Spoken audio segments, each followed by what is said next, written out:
Hello guys, welcome to the fiction series. Today we are gonna see, what if Deku adopted by Nana and Shigaraki? Part 2. If you want more awesome fan fiction like this, don't forget to hit that subscribe button, so without wasting any time, let's get into the video. Hello again class, Aizawa says as he walks into the room. I trust you all enjoyed your combat exercise yesterday. Yes sir. The class says. Good, now what you will be doing today is very important for your hero careers. Please not another quirk test. Most of the class think simultaneously. I of course mean the choosing of a class representative. Oh, normal high school stuff. The class sighs in relief. This is very important to being a hero because quite frankly, if you have the energy and patience to wrangle together a bunch of high schoolers with superpowers, then you should be more than capable of running a hero team. Aizawa continues, ignoring the class's sighs of relief. The loud chorus of variations of "Pick Me" floods Aizawa's ears as everyone tries to plead their case for being the new representative. The only people not participating in this flood of desperate cries are Izuku, Shote, and Iida. Sir, how does a class representative get chosen? Iida asks, raising his hand, causing the whole class to stop asking to be picked as they realize that they might have been pleading to the wrong person for the job. I don't care. Do it however you want, I'm taking a nap. Aizawa says, zipping up a sleeping bag and going to sleep. But sir, the snores of his teacher cut off Iida as he stands there in frustration. I wonder where he even gets all those sleeping bags. Kaminari says. Probably keeps them behind his desk or something, Jiro replies. That actually really wouldn't surprise me. Izuku says. So how are we doing this? Do we vote or something? Yes, that is an excellent idea, Midoriya. If we all vote, we can see who the class believes the best person for the job would be. Iida says. Does everyone agree with a voting-based system of choosing the representative? That does seem like a fair way to do it, Tokoyami says. Yeah, let's do it that way, Jiro says. No, the person who leads us should have to win a battle against everyone else in this class, Bakugo says. So not you. Kirishima says, snickering slightly. What did you say, you little punk? Bakugo yells. I mean, you lost to Izuku, so yeah, it doesn't seem likely that you can beat anyone in this class, Mineta says. Izuku's eye twitches slightly as he hears this. He glares slightly at Mineta, but before he can say anything, Momo says, I'm pretty sure that no one here could beat Izuku at this point based on his performance yesterday, with the possible exception of Shote. The whole class stops talking for a second, thinking about what their chances would be of beating Izuku, until Mina says, yeah, that does sound about right. I mean, we all saw him yesterday beating the asses of our classmates. Yeah, I mean, he even took the time to try to teach Uraraka how to fight while in the middle of trial. That just shows confidence in one's skills. Sato says. More like overconfidence. Mineta snickers. Overconfidence is to have too much faith in your abilities. Shote speaks up from the back of the class. That was not overconfidence after all. Izuku did manage to beat Iida in the span of a few seconds once he joined the fight. It is true, I barely felt I had any time to do anything other than dodge his attacks, and even that was just pushing me into a corner so I wouldn't be able to dodge, Iida says. I forgot to mention you have to choose a class representative today, or I would be picking for you, and it won't be someone you want. Now be quiet or I'm trying to sleep. Aizawa interrupts as the whole class gulps, and they begin to refocus on the topic assigned to them. I say we just do a simple anonymous vote. Izuku speaks up, it won't cause anyone's feelings to be hurt if they don't get any votes, and, let's be realistic here, most people would just vote for themselves if this was an open election, so at least this gives some ability for people to vote for other candidates without being embarrassed that they didn't want to vote for themselves. The whole class, minus the class Pomeranian, nods in agreement with this idea as they all get out a piece of paper from their bags and write down who they voted for and put it in a box at the front of the classroom that Izuku grabbed from a shelf at the back of the classroom. To make it more likely to be anonymous, they woke up Aizawa, much to his annoyance, to count the votes and place the final tally up on a whiteboard. Wait, how did I get 3 votes? Izuku says in a surprised tone as he looks at the whiteboard. Damn it, I wanted to keep a low profile given our mission today. At least Toru saw my signal and voted for herself. That makes this easier for me. Izuku thinks to himself as he hears Iida on the other side of the classroom. Not a single person voted for me. Iida looks down, stressed and angry at himself. How could this have happened? Don't be so hard on yourself, Iida, I'm sure you would have been a great class rep, Uraraka says, leaning over and patting his back. Did we ever specify what would happen if we had a tie? Momo asks as she points towards the board. Huh? Most of the class says as they re-examine the board to see the following. Izuku Midoriya. 3 votes. Momoyaoi Rozu. 3 votes. Maybe we should have them do a debate or something as to why they should be picked, Shiro says. Don't bother, I yield to Momo, says Izuku. What? The class yells. Well, I voted for her so I don't see why I can't give her the class rep position, since it was a tie. So I'll take the vice class rep position. Izuku continues as he walks up to Momo and says, shaking her hand, I yield to you the position of class representative. Use the title well. Thank you Izuku, though I must ask why you voted for me? Momo asks. You're easily one of the smartest and most perceptive people in this class, as was shown by your breakdown of my battle with Bakugo yesterday, and the fact you were the only other person to notice that the person with the lowest score wouldn't be expelled. Those two instances earned my respect for your knowledge. Meanwhile, your earning of the #1 spot in the quirk aptitude test and your victory against Jiro and Kaminari, with only Mineta hey. Mineta yells, which everyone ignores as Izuku continues without pause, as a teammate earned my respect for your skills. In my eyes, you have more than earned the position as class representative. I thank you Izuku, that is very kind of you. Momo says in a stunned tone, I will strive to earn the respect you have given me. Izuku bows his head towards her as she walks up to the front of the classroom to begin fulfilling her duties as class representative. Several hours later at lunch, Izuku sits down at a table with Mina, Ida, Shote, and Uraraka. Man, lunch rush makes some good food, Mina says as she happily skips over and sits down at the table. But he does, though I expect nothing less from you hi, Ida says proudly. I suppose that makes sense, plus doesn't he have a food-based quirk or something? Uraraka adds in. Yeah, something about being able to make food out of the particles in the air or something, Izuku says. I don't see what all the fuss is about, my food tastes the same as anywhere else, Shote says. That's because you're eating cold soba without anything on it. It's very hard to be innovative with that, Mina says while pointing at Shote's dish. Is that now how you're supposed to eat soba? That's how I was always eating it growing up as a reward for breaking through a limit during training. Shote replies, staring at Mina. Dear God, she's being serious. Mina thinks to herself as she hands Shote some of the sauce she was using for her ramen. Try it, I promise it will improve the flavor, Mina says smiling. Shote looks at Mina suspiciously, but pours some of it on her soba and tries it. This is really good, Shote says as she starts eating her soba. Glad you like it. Mina says as she turns to Izuku and says, so quick question Izuku.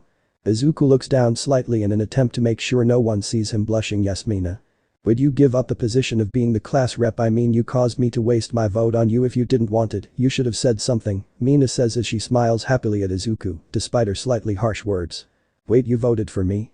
Izuku says, looking up at Mina. Yeah, I mean, you're intelligent, a good fighter, and attractive. Who wouldn't want to vote for you? Mina says. Izuku's face turns into a tomato as he starts stammering out Izuku pauses and takes a breath. Thank you Mina, that is very kind. Meanwhile in Izuku's thoughts, holy shit, a girl called me attractive. Yeah, I thought you would have been a good class rep too, Uraraka says, mercifully stopping the embarrassing interaction from continuing any longer. I thought that as well, Ida says. Izuku looks at the three of them and says, wait, you three are the ones who voted for me? I thought that was obvious, Ida says. I mean, I appreciate your confidence in me, but I don't think that I would have been a good class rep, that's why I voted for Momo, Izuku says. I'm honestly surprised that anyone voted for me, let alone enough votes to get a tie. Hey Izuku, Momo says as she walks over to the table. Hey Momo. Want to join us? Izuku says in a friendly tone. No, we need to discuss the plans for what we will do as the class reps, Momo says. You mean as you being the head rep and me the vice rep, right? Izuku says, pausing. No, I managed to convince the school that since it was a tie, we could be co-class reps, that way we would be able to share the responsibilities and stuff, Momo says in an excited tone. It would make it far easier for us to keep the class in balance if both of us were class reps, wouldn't you say? Oh, that's great news. Izuku says while thinking, shit. There goes my ability to be able to lay low. It's bad enough I had to be vice class rep, but with this, I have no chance of avoiding increased scrutiny from the teachers. Izuku mentally pauses, slaps himself for being an idiot. Wait, who would be a better spy than the class rep? They won't be as suspected as much as the normal kids due to the extra trust put into them, and this will be easier for me to be able to see information I'm not supposed to, because the class reps are often called in to discuss problems within their class with their teachers. Yes, I can use this to my advantage. So I was thinking that we could go to another table to discuss possible plans. Momo finishes as Izuku comes back to the world of the paying attention to your surroundings. Wouldn't it be easier for us to discuss it here where we have other classmates to bounce the ideas off of? Izuku asks. No, after all, it is likely that the teachers may ask us to do something that the rest of the class can't know about, and if we just disappeared later, it would be far more suspicious than if we just left now, Momo replies. Fair enough, Izuku says as they get up to go to a different table. You know, when we're not doing this you should join us at that table, it could be fun. Maybe I will, Momo says. As they walk past the table where Toru is sitting, Izuku mildly taps his legs twice. In response, Izuku feels Toru nods her head and says to her table mates, "Excuse me for a second, I think I forgot something up at lunch rush." The people she is sitting with look at her quizzically, to which she simply sits there for a second. Realizing, or at least thinking they're realizing, what she means, they nod and move out of the way for her to go to the bathroom. Upon getting to the bathroom, Toru goes into a stall, switches her clothing with a custom costume made out of her hair, and gets into an air vent, which in this universe follows the Spider-Man PS4 game logic instead of how these things are actually built, and bites down on a transmitter in her mouth, turning off the signal transmitting from it. Meanwhile, outside the school. So those two knuckleheads finally got into position. Heh, took them long enough, Nana says as she sits near the edge of campus away from the annoying human sacks of garbage. Sorry, I believe the official term now is paparazzi, attempting to storm the gate. She cracks her knuckles and walks over to the front gate with the paparazzi, saying, "Well then, let's get to work. That's why I think that having punishments for people who are late to class is a bad idea." Izuku is interrupted by alarms going off all over the school. "Isn't it the villain alarm?" Momo asks. "What is it doing going off? Are we under attack? All students please report to your designated safety zones. This is not a drill. I repeat, this is not a drill." Principal Nezu's voice comes over the intercom. "Well, that answers that question," Momo mumbles as she turns around and yells out to the classes at lunch. "Alright, you heard the teachers report to the designated safety zone." All the people in the lunchroom pause for a moment, then what can best be described as a tsunami of people rushes towards the door, each one trying to get to the safety zone faster than the one before. Both Izuku and Momo are pushed into a window by a flood of people where they see the paparazzi storming the campus. "You've got to be kidding me," Toru overhears ectoplasm as she sits quietly in the vent above the teacher's lounge. "How'd they get in here?" "Who knows, but they somehow managed to turn off all our security systems and got into campus, so we need to go right now to stop them," Snipes says. "Hold on a second, these are peaceful protesters, we can't just force them out without it looking bad in the press," Midnight says. "They just broke into our campus without our permission. At this point, they have committed several crimes, and we are more than in our right as heroes to stop them," Snipe yells. "That may be true, but think of the headlines: heroes brutally repress protesters sent to jail by UA. No, we wait for the cops to get here, then we let them handle this," Midnight replies. "Fine, but we should at least go out there to make sure that the press can't see any of our students," Snipe concedes reluctantly. "That we can agree upon," Ectoplasm says as they all leave the room. Toru waits a few seconds until she doesn't hear any more footsteps and then slowly lowers herself out of the vent and into the teacher's lounge, where she quickly goes over to the open computer, pulls up a schedule for the next few weeks and downloads it onto a flash drive that she puts into a pocket in her custom costume. Before she goes up into the vent again to escape, she looks down from the window at the large crowd of students listening to Izuku on a wall with a megaphone, and she chuckles softly to herself and thinks, "Nice one, Izuku." Several minutes earlier. "Momo, I need you to make me a megaphone." Izuku yells at Momo as they're being pushed into the wall. "Why, oh got it," Momo says as she uses her powers to create Izuku a megaphone, which he quickly grabs onto. After a few seconds of waiting for a lull in the surge of people, Izuku launches himself into the air, hitting the ceiling and quickly launching himself forward till he hits the exit sign above the door where everyone is leaving. "Everybody stop." Izuku yells into the megaphone, his words carrying across the whole hall. "It's just the fucking press, not some villains. And why are we all running like a bunch of fucking civilians? We are heroes in training, we should fucking act like it. If we can't handle some paparazzi getting into a building, how are we going to go and fight any villains when we graduate from here? Now pull yourselves the hell together and walk calmly to your safety zone.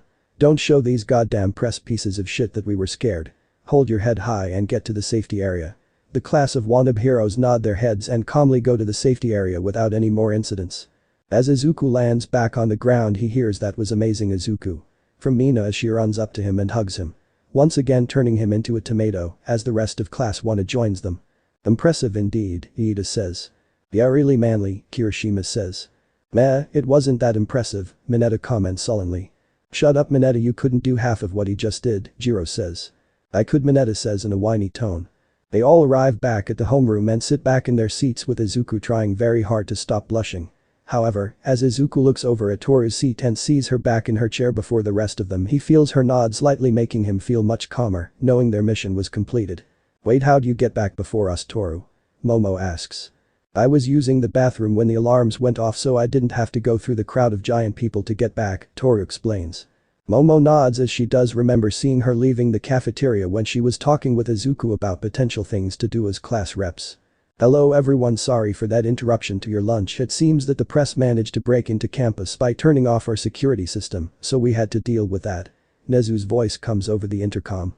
However, due to the fact that this will be a lot of paperwork for all the teachers here at UA, you all have the rest of the day off to do whatever you like, as long as you stay inside the school campus. Class 1 cheers as they proceed to talk amongst themselves for the rest of the day. Welcome back cuz Toru, did you guys get it? Nana says as Izuku and Toru walk through one of Kurogiri's portals. Toru takes it out of her bag, slides it across the bar counter, and says in a confident tone, one completely downloaded UA schedule is requested. Everything from how till next Christmas. Nice job you two, I'm going to go give this to master, and we'll schedule a day for the attack, Nana says as she goes and walks out of the room, leaving Toru and Izuku alone. So, Toru says as they sit down on the couch, and after Izuku has taken a sip of his drink, when are you going to ask Mina out? I don't know. Would she even want to go out with me? I mean, she just seems so far above me, Izuku says as he pauses and looks at his drink and looks at Toru and says, did you seriously just drug me with truth serum?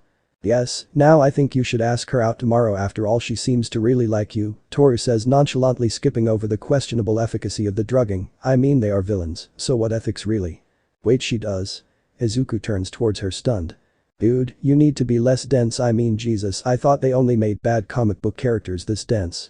She literally called you intelligent and attractive. If that isn't just asking to be asked out, I don't know what the hell is. You were on the other side of the cafeteria, how did you hear that?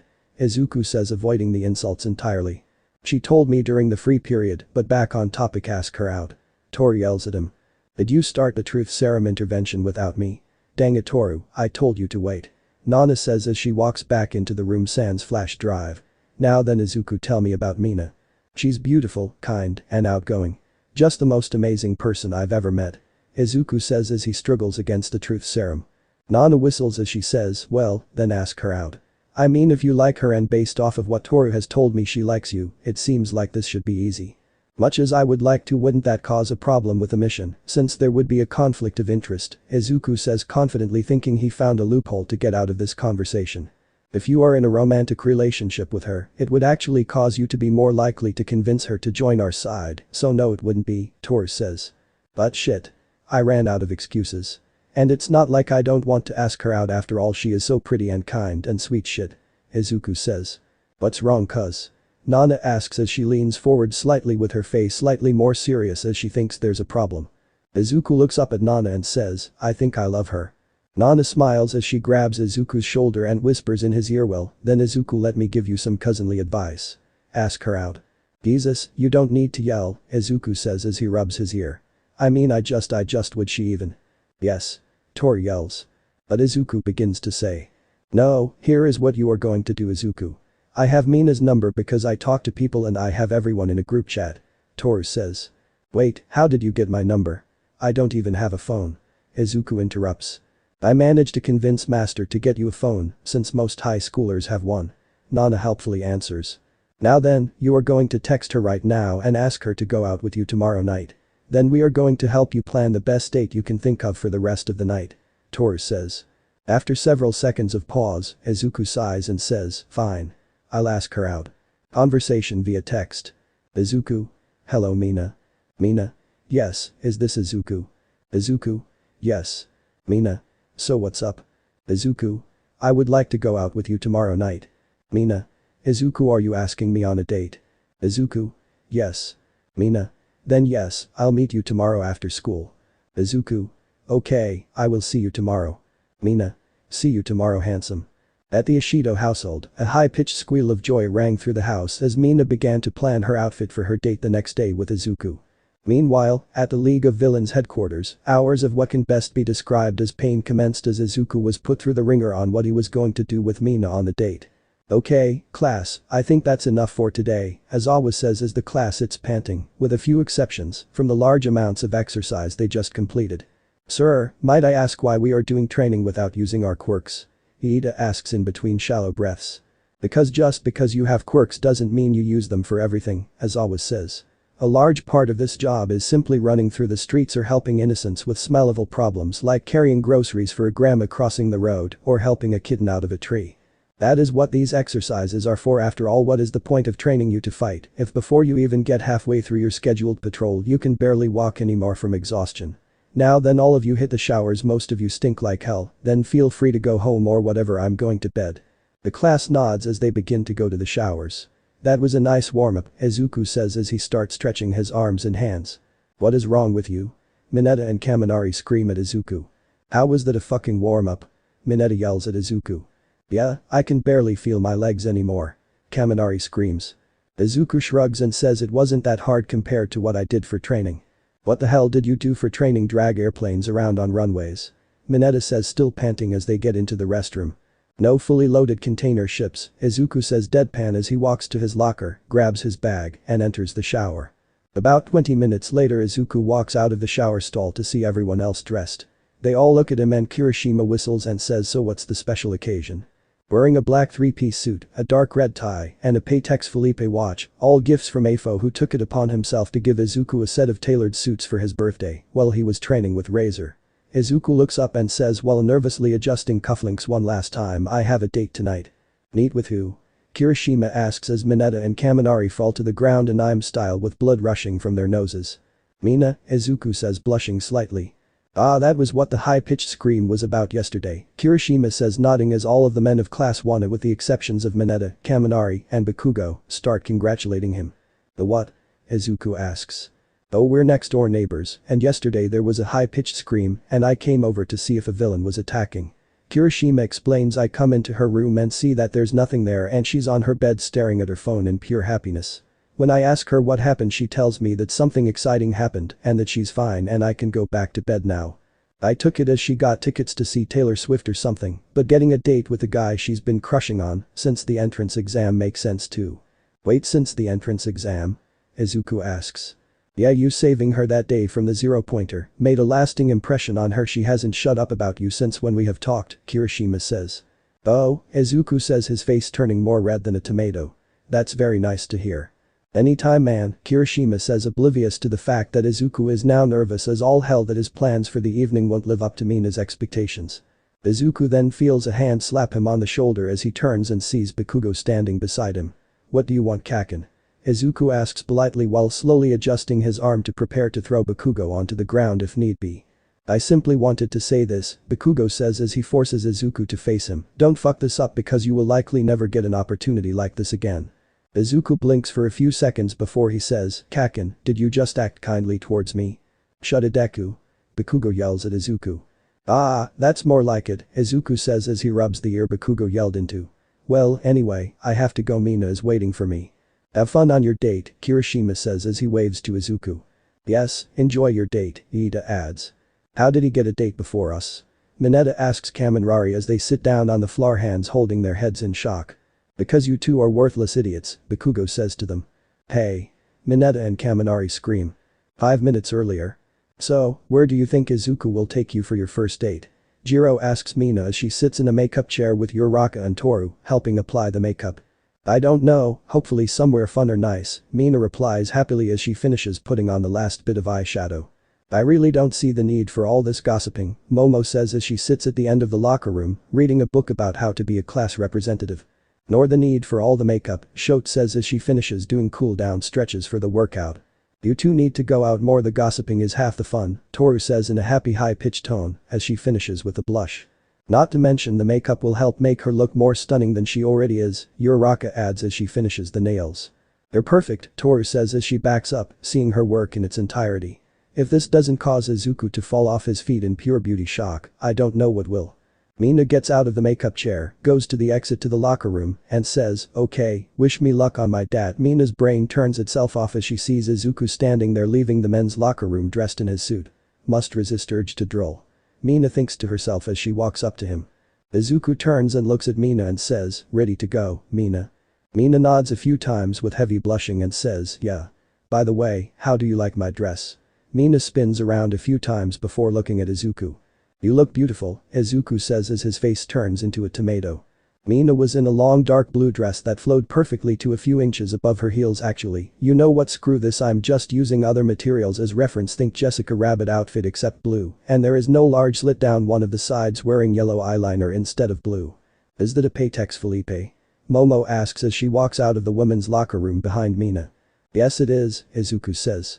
How did you afford that? Those things cost thousands of dollars. Momo asks incredulously, even my dad only owns a few of those because of the cost. My uncle got it for me for my birthday last year, in addition to these custom suits.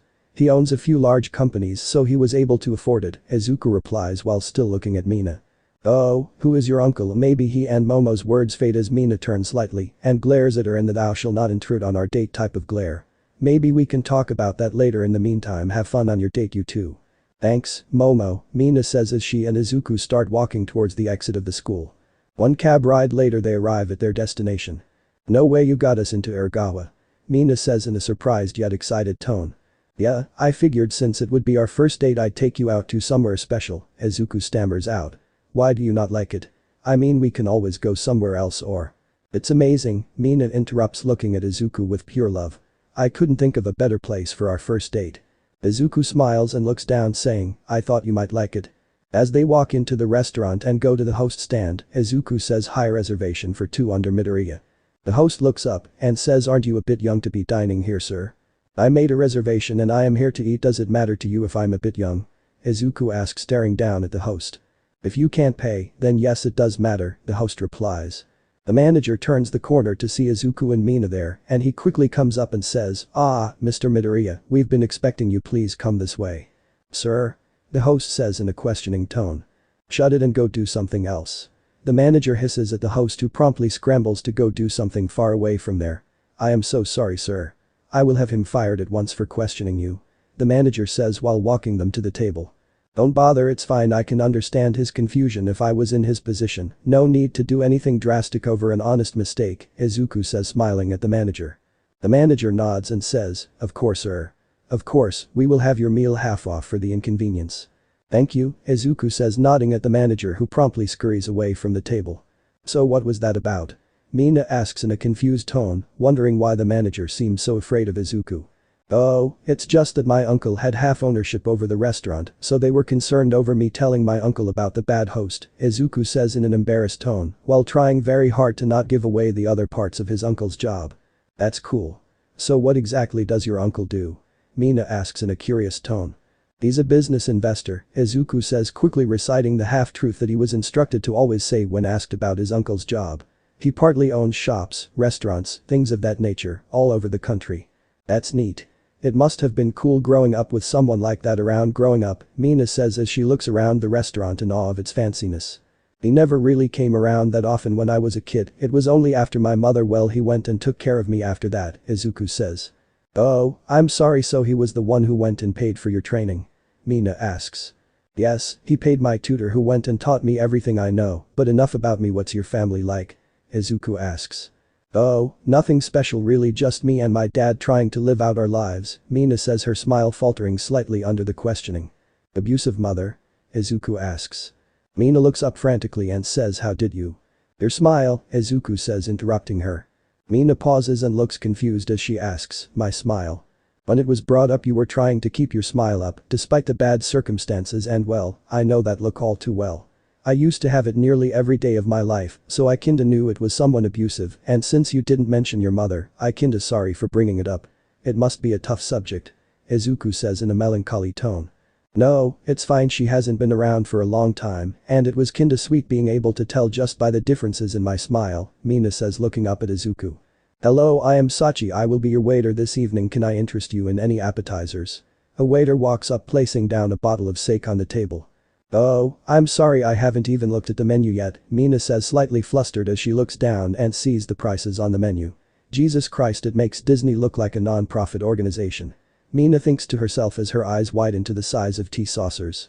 Izuku reaches across the table holding Mina's hand and says, don't worry, I'm paying for all of this, so go nuts and order whatever you want. Mina looks down at the menu and says these prices are really expensive, though I mean 10,000 yen for an appetizer. Actually, since the manager said that you were given half off the meal, it would only be 5,000 yen. The waiter supplies helpfully. Trust me, it's fine, Izuku says, staring into Mina's eyes while gently squeezing her hand. Mina nods slightly and says, well then I guess the seafood risotto.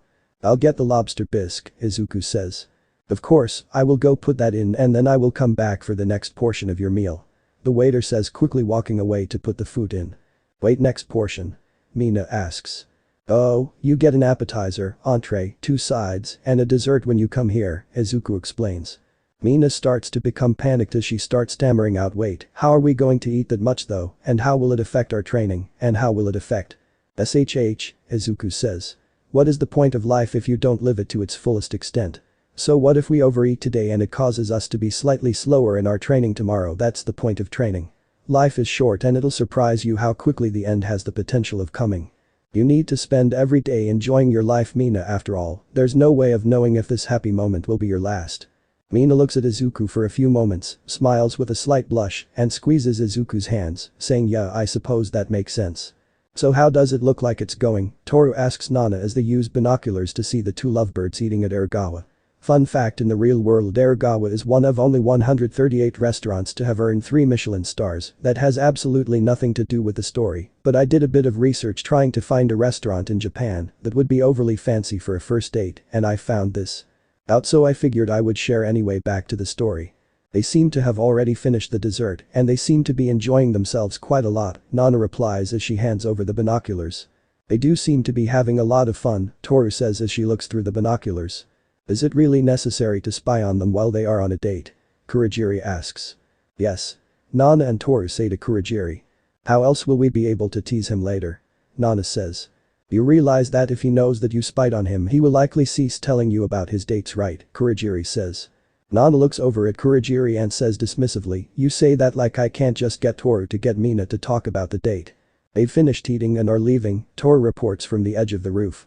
Okay, then it seems like we need to go then, Kurogiri, Nana says looking over at the misty man. Kurogiri sighs lightly as he opens a portal and all of the people spying on Izuku disappear. Leave me alone, I'm bushed. Izuku finishes the joke, causing Mina to laugh. Ah, that's a good joke, Mina says through the laughter. Thanks, Izuku replies as they walk back to where a cab is waiting. I really had a lot of fun tonight, Mina says looking down at the ground, blushing slightly. Me too, Izuku says looking at Mina. So anything else you want to do tonight? Mina asks staring at Izuku. Not that I can think of, I mean it is 1:30 in the morning, it's not like anything will be open. Izuku replies, but I can check to see if there is if you want anything in particular. I can certainly. He is interrupted by the feeling of lips touching his lips as he looks and sees Mina leaning against him. You're way too oblivious sometimes, Izuku, Mina says with a slight smirk on her face as she watches Izuku's face go past the zone of looking like a tomato and more into the realm of strawberries. When a girl asks at the end of a date whether there is anything else you should always, Mina herself is interrupted by a kiss on the lips, combined with Izuku picking her up slightly off the ground by hugging her and pulling her into his muscles. After what felt like an eternity, Izuku stops the kiss and looks at Mina and says, was that too oblivious for you? Mina stands there with her heart beating faster than a drum, blushing enough to make her look like a red star. And no, Mina says, shaking her head, that was just perfect. Mina leans her head onto Izuku as they walk into the cab driving Mina and then Izuku back home. About an hour later Izuku arrives back at the Love headquarters, nearly skipping as he is so happy. So how was your date? Nana asks. Oh please, I know you and Toru were waiting on the rooftop a few hundred feet away with a pair of binoculars watching us the whole time, Izuku says, playfully glaring at them. Nana and Toru both blink before Toru asks, so out of curiosity, what gave us away? I haven't only been training my body, you know, Izuku says, smirking at them as he starts walking towards the back. Ah, right, stupid perception quirk. Out of curiosity, how far did you get the range up to? Nana says as she watches Izuku walk towards his room. About 100 meters, but I already knew that you two would be trying to spy on us in some way, so I took preemptive vengeance, Izuku says, trying to not laugh. Oh yeah, what was that? Nana asks. Izuku holds up Nana's credit card in his hands and says, let's just say it didn't get paid using my part of the discretionary fund. Why, you little? Nana yells as she rushes towards Izuku, who quickly runs into his bedroom. All in all, another ordinary day at the League of Villains headquarters. Okay, you lot, pay attention to the screen, Nana says in her full villain gear to a large group of low-ranking villains gathered in an abandoned warehouse. The target for which you have all been hired to attack is UA High School. There is a large amount of whispering among the low-rank villains as they begin to get slightly excited about the prospect of attacking the heroes' school. Yes, I know you all already got the pitch for this before you arrived, but there are certain rules that will not be broken, understand, Nana says, causing the whispering to stop. The first rule is simple. You will not kill any students attending UA. Why the hell not? A voice rises from the back.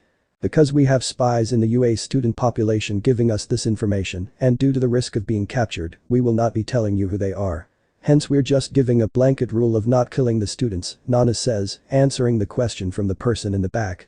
You are, however, allowed to attack them and knock them unconscious, but there will be no killing. Besides that, the only other rule is that you will not leave the area where we will be teleporting you. After all, we don't want to alert the rest of the UA staff any quicker than we need to. Out of curiosity, what makes you think we will listen to any of the rules you say? One audacious villain says, walking forward from the crowd. Standing a foot taller than Nana, he stares her down in the eye, trying to intimidate her. I don't know. Maybe this is why, Nana says sarcastically, quickly grabbing the villain with her hand, turning the attempted usurper into nothing more than a pile of ash. There is a slight gasp among the villains as Nana wipes off her hand. Looking up, she says with an evil grin, anyone else have any objections to the rules? The crowd remains silent in fear. Good, now let's go over the actual plan then, shall we? Alright, class, go get your hero costumes on, Aizawa says as he walks into the classroom. You're all going on a field trip across campus. Class reps ensure they are all on the bus within 10 minutes. Alright, you heard the man, let's go. Go. Go. Move it. I want you all down at the bus within 7 minutes. Let's move. Izuku starts shouting at his classmates, getting them all to rush out of their desks and put on their costumes. Yes, please be quick in getting on your costumes, Momo says with a smile. Several days ago. I'm thinking we should do a good cop bad cop routine, Izuku tells Momo as they sit in the cafeteria eating lunch together as they discuss their plans as being co-class reps. Since this is the first time there are two class representatives, it makes sense to try and do two different tactics for getting people to listen to us, and since I know for a fact that at least Kaken won't listen to the good cop routine, and a few of our classmates won't listen to the bad cop routine, being able to do both should make it easier to get them to listen to us and follow the rules. Momo takes another bite of food as she thinks for a few moments before saying, I don't disagree with the concept. However, wouldn't that go against our roles as heroes? Most heroes are positive figures who try to inspire their subordinates, not frighten them. Izuku looks up and says, that may work for many, but it won't work for me after all. How many people do you know who would listen to a quirkless without thinking that they could beat the ever-loving shit out of them? If I'm going to be a successful hero, I need to go and be far more feared than inspirational. I figure I might as well start now. Izuku takes a bite of some of his ramen as he thinks to himself, not to mention being a villain is half about causing fear in the heroes you face, so it would be easier to start practicing that with the future heroes than just going into it blind.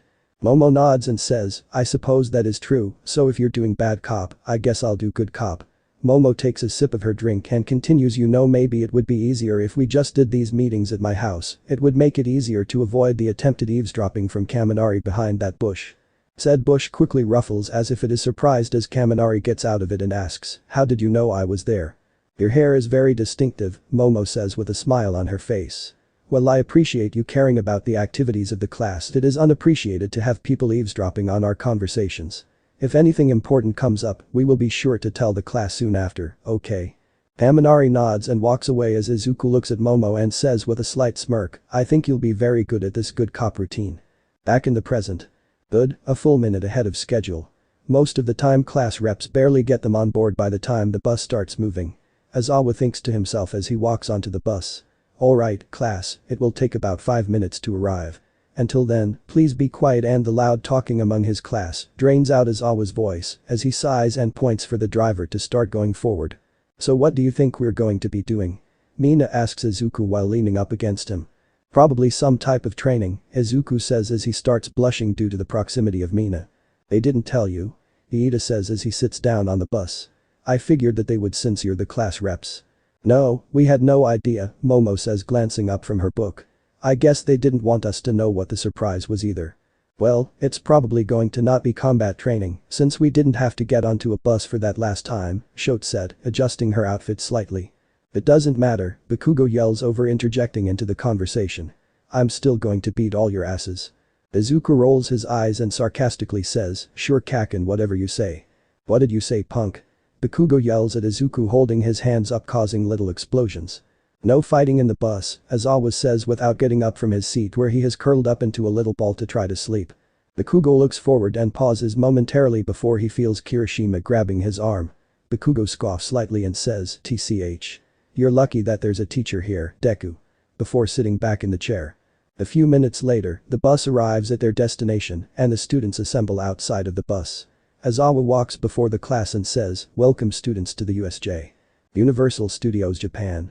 Kaminari yells out in excitement. The whole class looks at him in various forms of confusion and humor as Aizawa says in a confused tone, "What, no, that's not, never mind. This is the USJ or unforeseen simulation joint. It is here where you will train in rescue and recovery operations for your time at UA. This place simulates many different natural disasters that you may encounter during your time as a hero. Now does anyone have any questions before we begin? Why is it called a joint? That doesn't make any sense from an English language perspective." Aoyama says, causing everyone to look at him. "What? I'm from France, I know English as well as French and Japanese." The original manga author didn't understand that joint means prison, Aizawa says helpfully. "Ah, fair enough, let's go then," Aoyama says, ending that conversation as they enter the USJ. "Hello, class," a figure says, standing in the shadows. "And welcome to the USJ." All of the lights turn on in the USJ, revealing its magnificence to the students with different zones showing different potential disasters and the hero who was standing in the shadows. "Oh my god, it's 13. Uraraka screams in excitement. "She's one of my favorite heroes. 13 is a rescue and recovery hero who uses black holes that she can generate using her fingers to destroy debris and pull people to safety. Be careful though, her power can just as easily be used to turn someone to dust." A voice says, surprising all of the students. "Ignore present Mick," Aizawa says to his students from behind them. He has this thing where he acts like an announcer to try and get the students riled up for certain teachers. Now, if he would be so kind as to go and teach his own class, which he has right now, it would be great. Aizawa glares up at the cameras and microphones as Present Mick says TCH buzzkill. Over the mic as he supposedly leaves.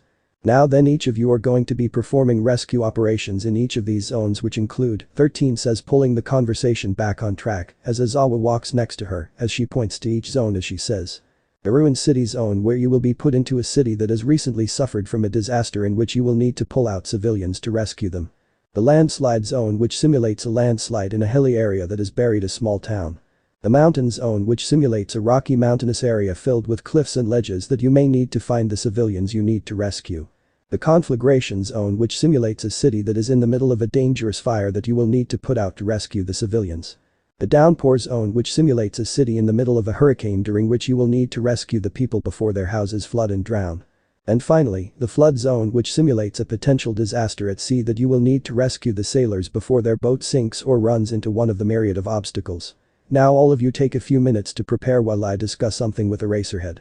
13 turns around and starts walking towards the edge of the stairs and she says, still no sign of All Might. "No, that idiot used up all his time for today on the way to work, so he'll only make a short appearance at the end of the lesson." 13 sighs as she says, "Yeah, poor thing for the kids, though it would have been cool for them to s." She is interrupted by all of the lights glitch slightly as the door to the rest of campus closes and locks behind them. "The hell was that?" Aizawa mutters under his breath as he looks down at the ground floor of the USJ to see a large black portal open with purple tinges on the edge. As Aizawa watches, his eyes opening in surprise, he sees a large group of low-ranked villains walk out of the door. "Well, isn't this interesting?" says a girl walking out of the portal with hands covering her whole body, but not quite hiding her long white hair and shapely body. "Who is that hot eye?" Mineta says, not being able to resist his urges upon seeing her. "More importantly, how did they get here?" Izuku says as he uses all of his willpower to resist taking Mineta's neck and having it mimic an owl from old cartoons. "So this is when they were planning on attacking. On the plus side, our looks of surprise should help keep our cover," Toru thinks to herself. "Though next time they do something like this, I am going to argue for knowing ahead of time. Now then, if All Might would please step forward, we will happily rip out his spine and then leave," Nana says with an insane smile. 13 Protect the students, Aizawa says as he stares down at the large group of villains. "I'll keep them occupied till backup comes." 13 nods and turns towards the children as Aizawa leaps down into the large group of villains. "Okay, kids, all of you stick together and protect each other, it won't take long for backup to come." "Are you quite sure about that?" a voice says from behind the students, causing them all to turn around to see a large black mist surrounding them.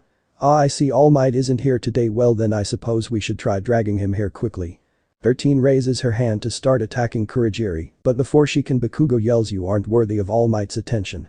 As he and Kirishima rush towards Kurogiri, causing them to get in the way of 13's attack. "Wait, don't." 13 says as Kurogiri uses the attack to launch himself forward and teleport the students all over the USJ. As Awa and Anan aren't answering their phones. Yagi Toshinori, Aka All Might, says to himself as he sits in the teacher's lounge. "That's odd, maybe I should go check on them." But before he can get up, he hears a knock on the door and Principal Nezu walks in. "Hello Toshinori. I'm here to bring you some tea," Nezu says in a happy tone. "Thanks, Principal Nezu," Toshinori says as he walks up to Nezu and takes the tea. "You're worried about something. What is it?"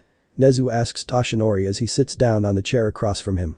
"Aizawa and Anan aren't picking up their phones," Toshinori says. "Well, they are in the middle of training the students so it should be fine," Nezu says with a smile. Cut to Aizawa getting punched in the gut by one of the many villains attacking the USJ. "But we mustn't worry about the others right now. How goes the training of your successor?" Nezu asks. "Oh," Izuku says as he lands back first onto a large boat in the middle of the flood zone. "Jesus Kurogiri, could you at least land me in a place with bushes or something?" he mumbled slightly as he didn't sense anyone else on the boat with him. "Wonder where the rest of my classmates." Izuku is interrupted by the sound of water splashing and thuds on the deck as he turns quickly, yanking out his sword and swinging it behind him towards the noise, only to stop just before he decapitates Mineta and Asui. "Oh, it's you two," Izuku says as he sheaths his sword as Mineta peeks his head out from behind Asui. "You didn't happen to see any of our classmates on your way over here?" "No, the villains have seemed to have spread us out all across the USJ. Ribbit," Asui says. "How did these villains get in?" Mineta says in a panicked tone. "This is UA, we should be safe here. How are we supposed to train to be heroes if we can't study in a safe environment?" Izuku, ignoring the irony of that last statement, slaps Mineta on the back of the head and says, "Look, we are training to be heroes, so don't be a fucking wimp and let's get a plan to get out of here." Mineta whimpers slightly as he strokes his face where he was backhanded as Asui says, "We should probably come up with one soon since we have a bunch of villains surrounding the boat." Izuku walks over to the edge of the boat where Asui is standing, looks out onto the water, and says, "Well, at least they aren't attacking." Throughout the water surrounding the boat, there were dozens of villains floating in the water staring at the students waiting for any potential movements. What are they doing?" Mineta asks as he cowers against the wall of the boat. "Why aren't they just attacking?" "They're probably waiting to see what our quirks are," Asui says.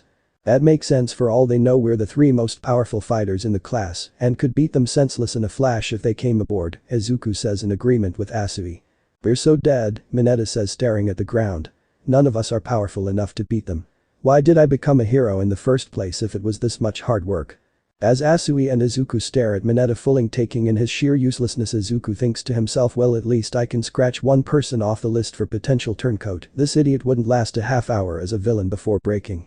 Izuku turns to Asui and says, "So since Mineta seems to be out for the time being, any ideas on how to beat them?" "I'm pretty good in the water, but that's way too many people for me to take on alone," Asui responds.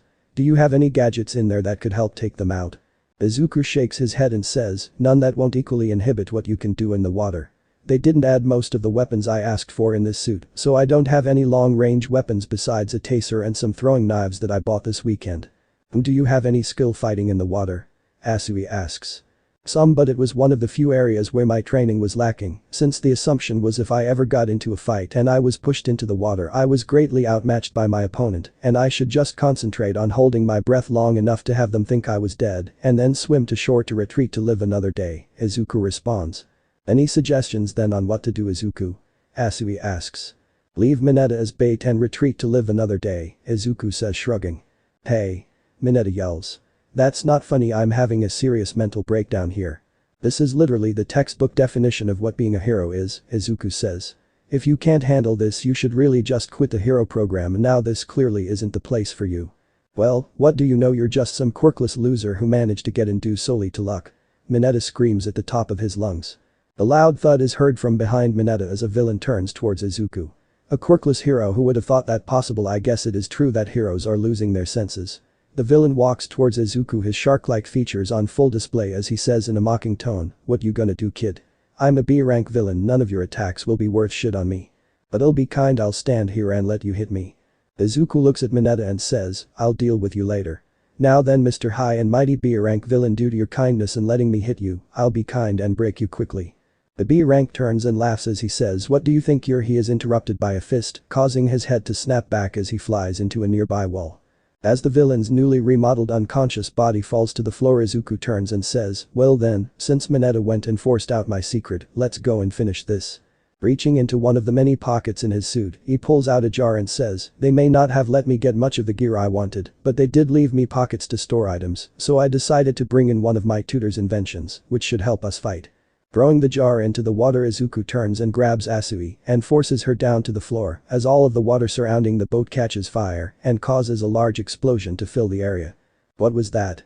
Kirishima asks Bakugo as they stand over the large group of villains they had defeated in the ruined city zone. They must have a really powerful villain if they cause the whole building to shake. Bakugo says, a smile lighting up his face, I can't wait to beat the shit out of them. Kirishima gives Bakugo a concerned look before saying, shouldn't we concentrate on getting back to the center area first? Bakugo pauses and says, TCH.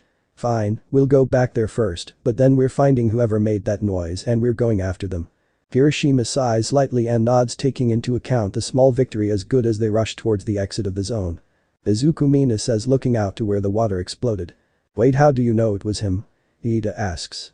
Who else could have caused that big of an explosion? Uraraka says, smiling at the fact she knows he's alive. Ida, you're the fastest one here, yes? 13 asks Ida as she struggles to hold back Kurogiri. Yes ma'am, that is correct, Ida answers. But I want you to go to the campus and tell the teachers what happened and to get them here as soon as possible. 13 says desperately. Do you think it wise to explain your plan right in front of your opponent? Kurogiri asks 13 as he launches another series of attacks which force her to concentrate on defending the students. Ma'am, is it wise to leave my classmates defenseless here? That doesn't seem like a heroic thing to do. Ida asks. Look, Ida, sometimes being heroic means getting someone else who can do the job better, and there are too many people for just me and Eraserhead to take on, so get help. That's an order. 13 says, looking back at Ida. Ida nods slightly as he starts running towards the exit. Do you think I'll let you get away that easily? Kurogiri asks as he starts attacking 13, again dodging the black mist and opening up her suit to attack. A portal opens up right in front of her finger and behind her back, ripping her suit open and tearing her flesh away, causing her to collapse to the ground unconscious and bleeding. 13. Uraraka screams in panic as she rushes over and starts putting pressure on the wound as Kurogiri removes the portals to give her the freedom to tend to the wounded. Now then, let's keep you from escaping. Kurogiri opens a portal in front of Iida, but Iida dodges continuously until he gets to the door. Before Kurogiri can attack though, he dodges out of the way of an attack from Mina, allowing Iida to escape from the USJ. Now that's unfortunate, Kurogiri says, looking over to Mina, Uraraka, and 13, and starts walking towards them. Don't touch her, Uraraka yells as Mina rushes in front to protect them. Don't be ridiculous, we may be villains, but we don't hurt children, Kurogiri says as he simply walks past Mina. Mina says as she turns confused towards Kurogiri. Here, Kurogiri opens a portal, pulls out a first aid kit from it and hands it to Uraraka. Apply pressure and put on bandages after cleaning the wound. It shouldn't be more than a flesh wound, so the bleeding should stop in about 10 minutes. Uraraka blinks in confusion as she takes the first aid kit. Why are you helping us? We're only here for All Might. If he had just come out when we called him out, we would have just killed him and left. We even told the underlings to not kill any of you students. Kurogiri turns and looks down at Uraraka and says with a sad look in his eyes, despite how they portray us, we're not monsters, you know. Before teleporting away. Mina and Uraraka look at each other in confusion before they go and start taking care of 13 thoughts swirling through their minds as doubts swirl through their minds about their perceptions of what villains are. He may have attacked them, but he almost seemed to be kind. Was that what villains truly were? Was that who they were training to fight against? If so, was it really just? What did you do? Asui asks, looking out over the broken bodies of the villains from the shoreline. It's a mix of butyl lithium, chlorosulfuric acid, and some other custom chemicals, Izuku explains.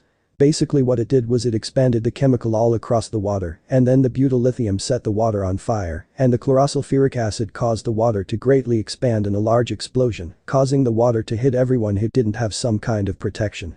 Like Mineta? Asui asks, pointing to the unconscious and badly burned body of Mineta. Yeah. Oh well, sucks to be him I guess, since I only had enough time to pull one person to the ground to keep them covered from the explosion. Izuku says with a shrug. Is it safe to just leave him here? Asui asks. Probably, I mean we did take out everyone attacking this area, Izuku says, gesturing to the large pile of bodies behind them. But maybe we should stay here for a few minutes to make sure that no one else comes here. Asui nods and they sit down together in the bushes and wait. Catch. Momo yells as she throws a staff at Jiro as they, along with Kaminari, fend off the large group of villains attacking. Jiro grabs the staff and quickly turns to block an attack from a villain with blades for arms. Kaminari, do something, you idiot. She yells in frustration and concern as she tries to hold not die. I'm doing the best I can here, but I can't use my quirk, otherwise you'll be caught in the area of effect, Kaminari yells back as he dodges an attack from a large man with a scar down his face. Here Kaminari, this should help, Momo yells, throwing him a sword.